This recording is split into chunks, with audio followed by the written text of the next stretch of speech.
Good evening. My name is James Holiday, and this is um, my interactive journal for week 7 for um, 683. My first question is, how can teachers demonstrate leadership and commitment to continuous improvement when addressing problems of practice in education? Um, my notes say to become an expert, to become so immersed, right, in your problem of practice, that is what you're known for, right? Like, I think it's okay for. I was having a conversation. I'm just going to say it like this, right? Let's be a little more story forward. I was having a conversation with a friend of mine, and we were talking about literacy rates in the Black community.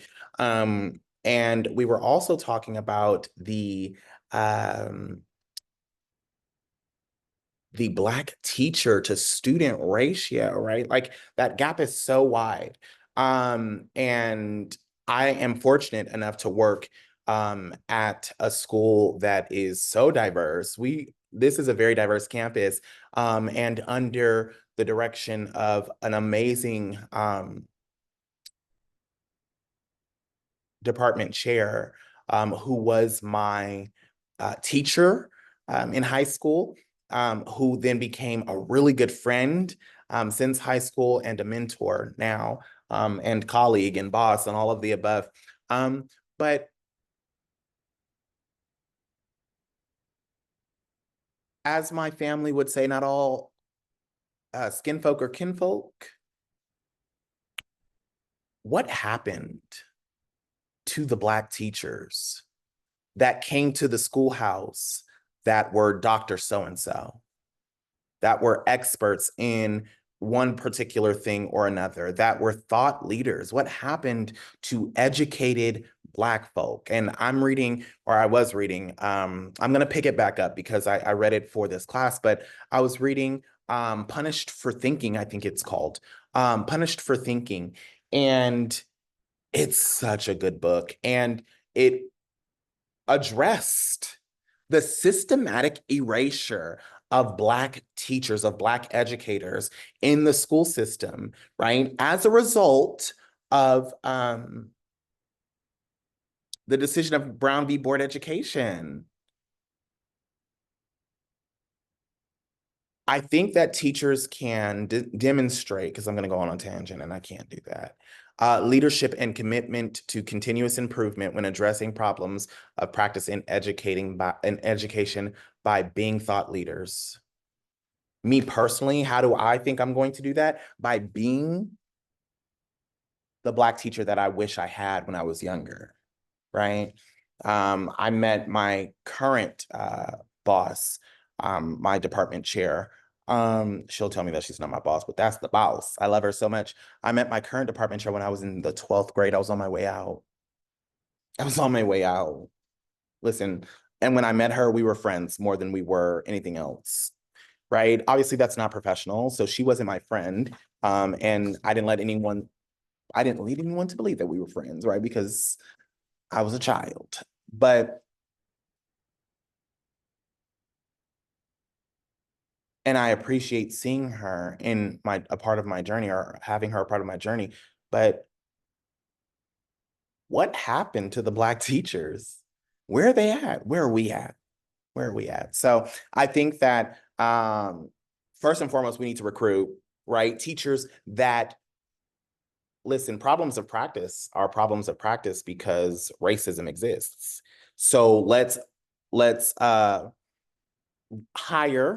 recruit, hire, and retain quality talent, right? That mirrors these students, that lives in these students' communities, right? That experience what these students experience, right? I'm so grateful to these kids, and for I'm so grateful to be their teacher, right? I get to do this every day. Um, and part of that excitement is because my classroom was my homeroom 15 years ago. My classroom was my homeroom 15 years ago. I'm from this community. The challenges that these kids face, I understand them. I lived them. And some of the challenges I currently live, right? So I think that we need to hire, obviously, and retain, and we need to be loud about that. We need quality talent. We need quality talent. But we also need to uplift that talent, right? So that they can go forth. Listen, I'm gonna do it either way, right? Because Dr. J is loading. And listen, pray for me. Because I started out strong and I just wanted to get it done. But that's another beast.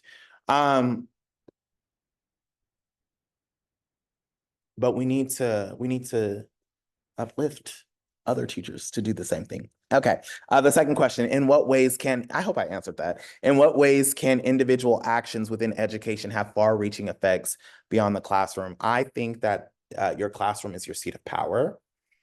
My classroom is my seat of power. And every decision that I make, even down to my wardrobe for the year, right?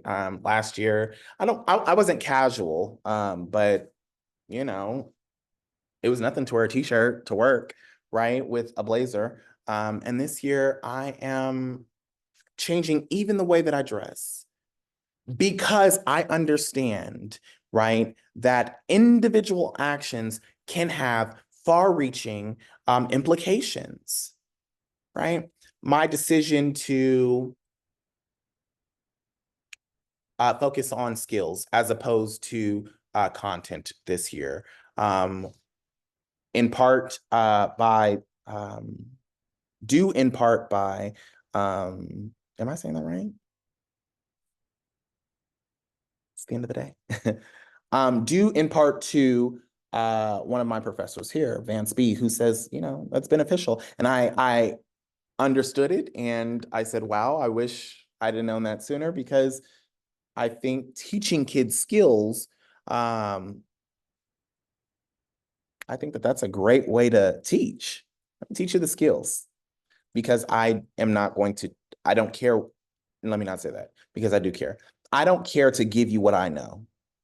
I care to teach you how to go get what you want to know, what you need to know, what you can get from this literature, which can be a door, a window, or a sliding, what'd she say? Oh,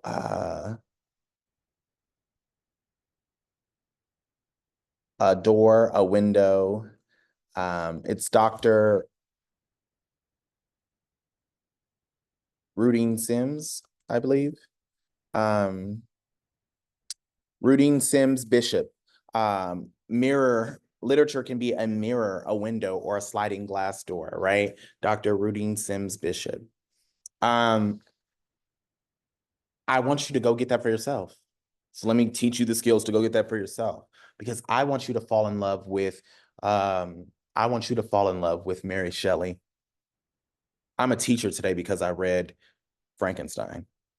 Part of the reason I'm a teacher, right? Because I read Frankenstein at a moment in my life when I needed Frankenstein, and that lady that hired me, my department chair, knew that I needed it, and she slipped it to me. Read that. Tell me what you think. Her individual action has had far-reaching, okay, effects beyond the classroom. And I'm so grateful. Okay. Okay. Sorry. Because I hate crying on film. It's weird. All right. How can teachers empower themselves to advocate for larger systemic shifts in education by taking proactive steps to make change?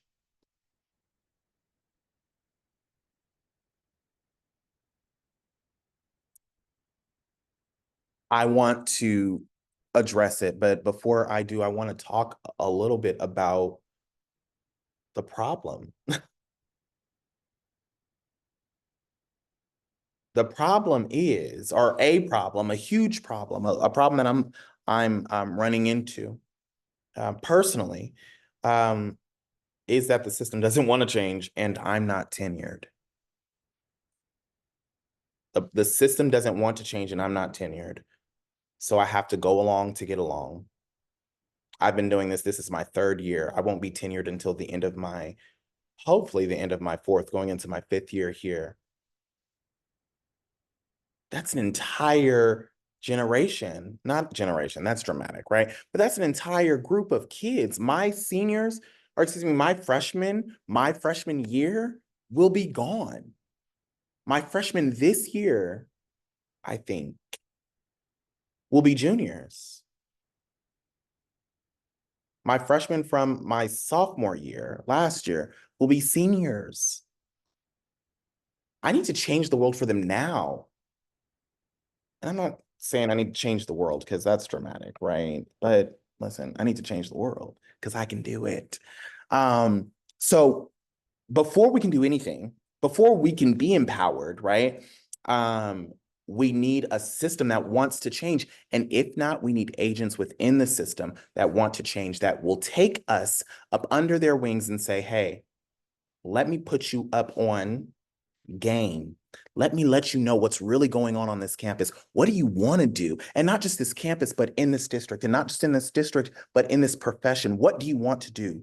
What do you hope to gain, right? The mass exodus of teachers from the profession because their mental health, right? And I don't say that lightly. I understand. I get it wholeheartedly. But what is your why, first and foremost, right? What is your why? And where are the mentors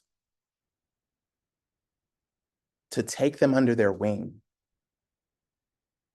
so that they can be change agents?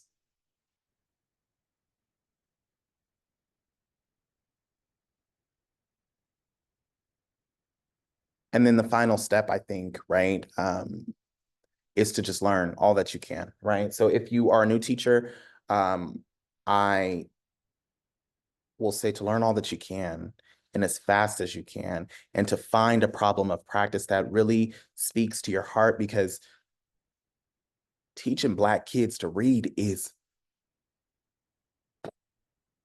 it's the best part of my job.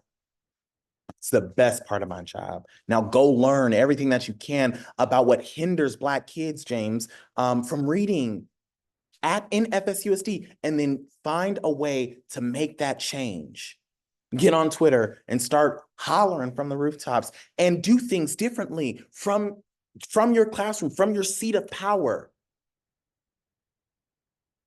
and make a change. All it takes is 30 willing kids to trust you, and for you to have what it takes to be trustworthy, right? For you to have what it takes for kids to trust you, to be a man of integrity, a man of your word, a man who understands that he gets to do this daily, a man that wants to be here for real, because that's what these kids need, someone to want to be here, right? So how can teachers empower themselves? I don't know how you can empower yourself personally. I don't know how teachers in general can empower themselves. The way I empower myself is through education. The way I empower myself is through learning. The way I empower myself is by building relationships with these kids and understanding what it is that they need, and then going to get it for them.